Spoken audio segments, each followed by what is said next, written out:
Assalamualaikum warahmatullahi wabarakatuh. Perkenalkan, nama saya Teufaril Gibran dan ini kelompok saya. Hari ini kami akan mendemonstrasikan tentang diagram sirkuit pneumatik. Nah, jadi di sini yang akan kita demonstrasikan adalah bagaimana cara kerja single acting cylinder dengan kompresor dengan tentunya dua valve yang berbeda, yang satu normally closed dan yang satu lagi normally open. Dan untuk penjelasan komponen kompresor akan dijelaskan oleh teman saya yaitu Guntur. Ya, pertama-tama perkenalkan nama saya Guntur Saputra. Nah, yang seperti yang kita lihat di situ ada komponen kompresor yang menghasilkan udara. Seterusnya akan dilanjutkan oleh kepada Wiono.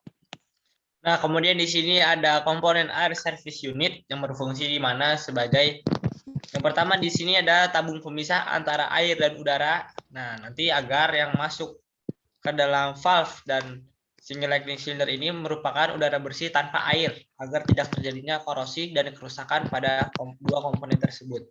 Kemudian di sini juga ada operating pressure atau pressure bar untuk melihat berapa jumlah pressure yang masuk ke dalam single acting dan valve-nya. Nah, untuk kedua valve ini akan dijelaskan oleh Mas Putra. Oke, baik. Selanjutnya saya akan mencoba menjelaskan untuk kedua valve normally open dan juga normally close dengan tipe yang 3/2. Sebelumnya nama saya Putra Awalur Rahman. Oke, baik. Untuk kedua valve ini, dia untuk normally open memiliki ciri-ciri yaitu pada poin 1 memiliki anak panah yang mengarah kepada poin 1, menandakan bahwa valve tersebut merupakan valve normally open. Dan pada valve normally close, dia pada poin 1 memiliki ciri-ciri yaitu di atasnya ada huruf seperti T yang menandakan bahwa jalur tersebut ditutup oleh valve normally close ini, sehingga angin tidak dapat mengalir kepada single acting cylinder. Untuk gambarannya, valve ini untuk yang normally open terdapat pada gambar sebelah kiri dan normally close terdapat pada gambar sebelah kanan.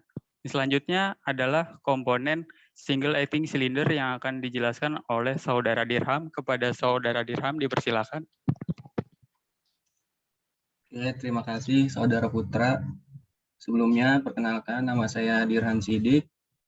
Di sini saya akan menjelaskan dari single acting cylinder. Nah, jadi single acting cylinder ini merupakan output dari pneumatic circuit diagram. Nah, dalam penggunaannya single acting cylinder ini tergantung dari katup antara normally open dan normally close sendiri. Nah, jadi cara kerja ketika pada saat menggunakan katup normally close,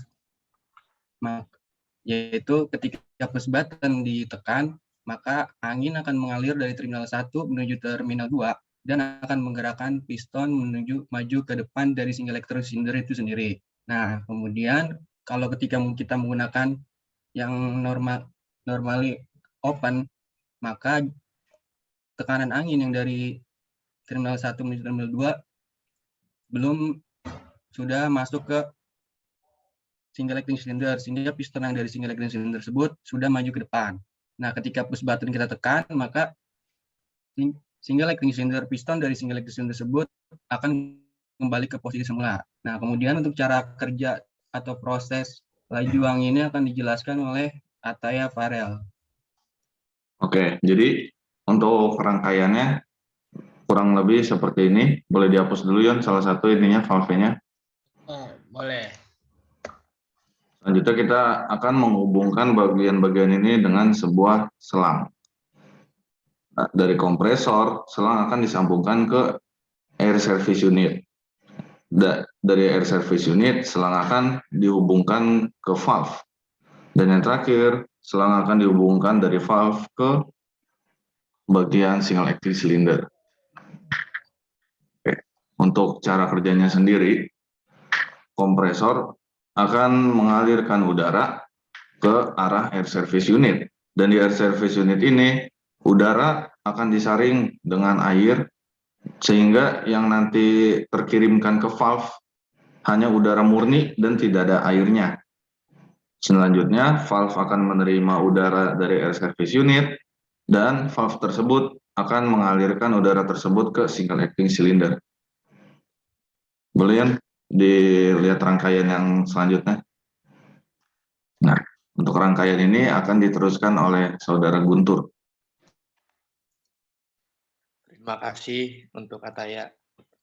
Nah, di sini kita sama saja pertama-tama ada kompresor akan terhubung ke input air service unit. Nah, lalu dari output air service unit akan terhubung ke input valve. Nah, lalu dari input valve akan terhubung ke single acting cylinder. Dan penjelasannya akan dijelaskan oleh Wiono. Ya, terima kasih Saudara Guntur. Perkenalkan sebelumnya, nama saya Wiono Dinugroho. Nah, dalam kali ini saya ingin mendemonstrasikan cara kerjanya mendemonstrasikan cara kerja dari 3/2 normally open dan 3/2 valve normally close. Nah, bisa lihat di sini. Sebelumnya saya ingin menjelaskan yang warna biru yang pertama ini merupakan gambaran dari suatu udara yang masuk. Nah, kemudian ada yang biru satu lagi, ini merupakan istilah selang kosong atau tanpa udara. Nah, gambaran pertama pada valve normally open ini seperti ini, yang dimana udara langsung masuk ke dalam single acting cylinder karena ini merupakan open, jadi udara langsung masuk ke dalam. Apabila kita tekan, maka udara yang masuk akan terputus sehingga piston pada single acting cylinder akan masuk ke dalam. Berbeda dengan normally close. Nah, ini merupakan gambaran dari normally close. Nah, seperti yang tadi juga, ini merupakan gambaran udara. Ini gambaran yang selang kosong. Nah, pada normally close yang paling utama itu udara tidak langsung masuk ke dalam single acting cylinder, melainkan udara tertahan di dalam 3/2 valve ini. Sehingga piston yang terdapat pada single acting tidak akan terdorong keluar. Nah, bila kita tekan, maka udara baru akan masuk ke dalam single acting cylinder itu sendiri. Bisa terlihat pada perbedaannya, ini saat standby piston akan selalu keluar karena adanya udara yang selalu masuk melalui valve ini. Nah, sedangkan normally close, piston akan tetap di dalam karena tidak ada udara yang masuk. Nah, mungkin sekian penjelasan dari saya. Lanjut ke Mas Farel. Itu saja untuk video demonstrasi dari sirkuit diagram pneumatik dari kelompok kami. Apabila ada kekurangan sebelumnya, mohon dimaafkan. Billahi taufiq wal hidayah. Wassalamualaikum warahmatullahi wabarakatuh.